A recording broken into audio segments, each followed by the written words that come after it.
Hello everyone, and welcome to this week's edition of Technique Tuesday, Painting with Underglaze.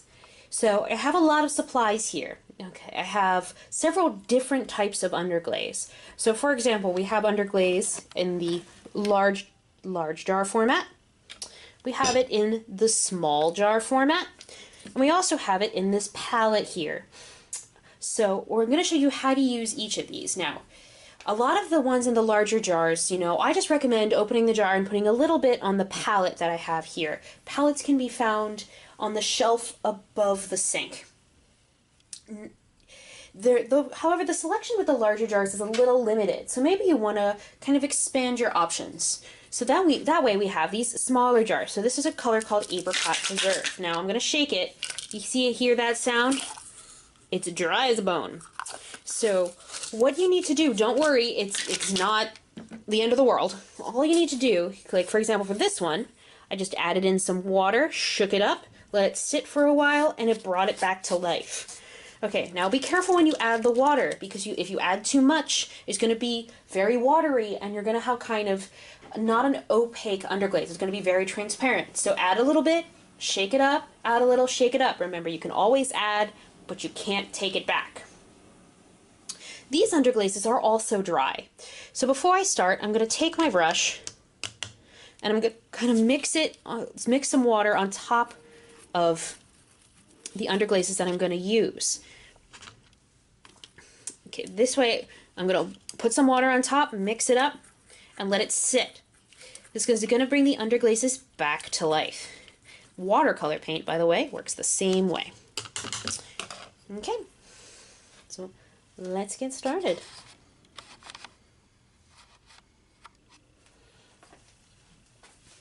So now you might have noticed in the video I had my cell phone out. It wasn't to check text messages. It was actually, in fact, to look up a reference image. You always want to have a reference image available whenever you're sketching something.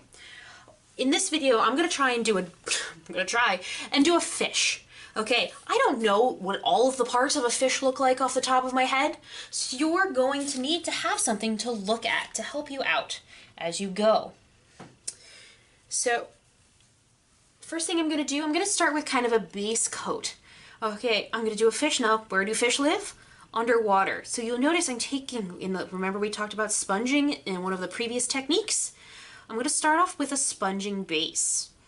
Okay, I'm just going to kind of dip my sponge in my blue and add a little bit of water in the background. Underglazing is a lot of it, it's about layering. So you can layer underglazes on top of each other.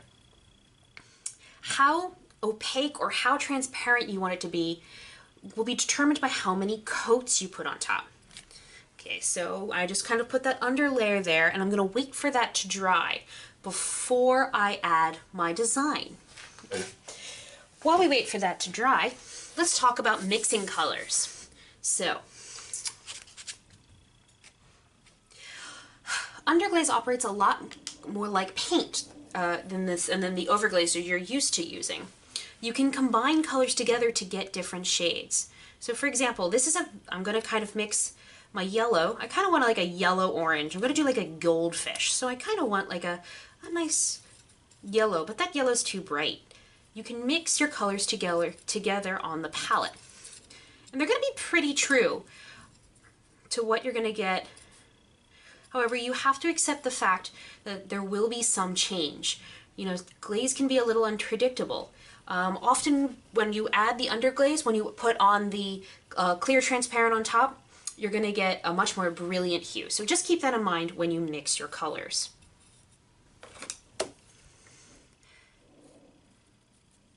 I want to work fairly quickly just because I don't want to put too much thought into my fish. Okay, you can be meticulous or you can be fast. It's really all up to you. It depends on what kind of look you want. I'm going for a bit of a watercolor look here. Okay, now you'll notice I've added a lot of water in here. Okay, that happened because I wasn't careful and I had too much water on my brush. I didn't dab it on my paper towel. So I made a mistake. What do? I can just use the sponge and try again.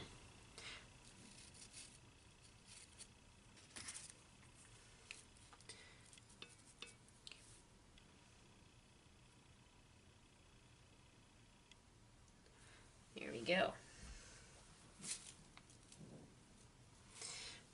I want the body of my fish to be fairly opaque, but I want the fins to be translucent. So I might do one layer for the fins,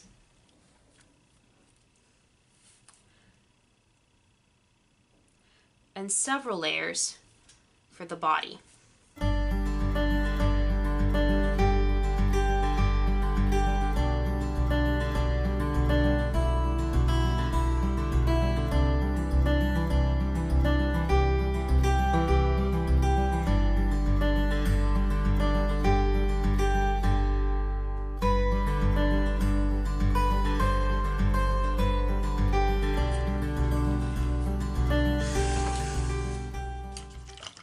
Okay, now it's time to add some details. Okay. What is a fish? So to add details, I'm going to use black slip that's inside of a squeeze bottle. You always kind of want to squeeze out just a little bit to kind of get a feel for how thin or thick you want these lines to be. So I'm going to start off with just a single dot for the eye. Okay, now if I want to kind of add some details, I can take this needle tool and kind of work from there.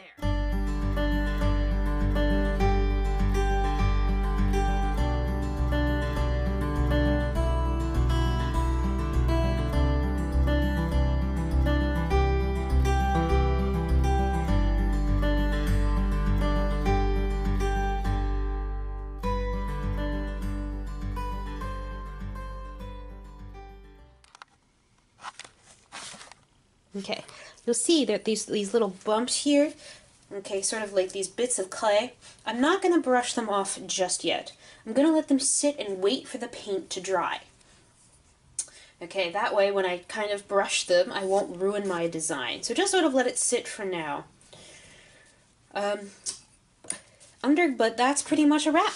Underglaze can be used on both either bisqueware or leather hard. I decided to do this on leather hard because I wanted to use this graffito technique, but you can also again do it on bisqueware. And of course, as always, whenever using underglaze, you always want to do 3 coats of clear transparent after the underglaze has dried. So thank you very much, and look forward to seeing you next week.